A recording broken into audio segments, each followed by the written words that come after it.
Rewmi 24 TV. dal leen ak jàmm mbokk yi nuyu nañ leen siyaar nañ leen yéen ñi di safoo seen bii di Rewmi 24 TV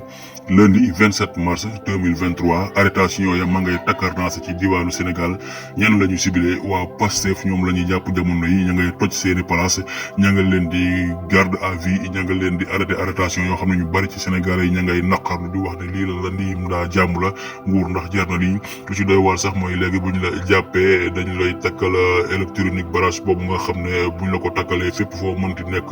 loo mënti wax nañu koy dégg te ñoom dong ñoom ki ko mën a dindi lu ñu nemee ko tey ci ngoon nii rek encore arrêté nañ ki nga xam ne moom mooy docteur Seydi Diallo di coordonnateur Pastef moom ngeen gis noonu moom la ñu arrêté jamono yi ñu toll nii kon daal waa Pastef yi ña nga leen di recherche fu ñu toll di leen arrestation yoo xam ne nag du benn yoon moom la ñu nemee ko ci diwaanu Sénégal jamono yi képp koo xam ne daal da ngay wuyoo Ousmane Sonko wala nga naan patriote la wala ngay def ay live wala ay vidéo xamal ne ñii di takk der yi ñi ngi sa kaw arrêté la ndax lu ñu bañ daal mooy kii di Ousmane Sonko nekk candidat 2024 jamono yi ñu toll nii daal dafa mel ne un an rek moom moo des ci élection yi waaye arrestation yi ma ngay takarnaas yi façon takarnaas boo xam ne kenn mënul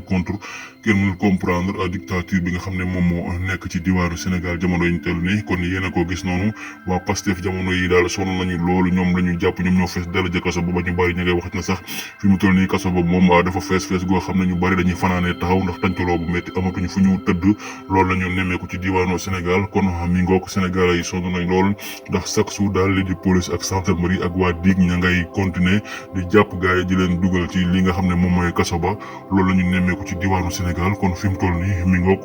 lu golo xam ne booti doomam kon arrestation yi mel na noo xam ne ba Sénégal amee indépendance ba tey arrestation yu mel nii moom kenn mosu ko nemmeeku ci Sénégal kon mi ngook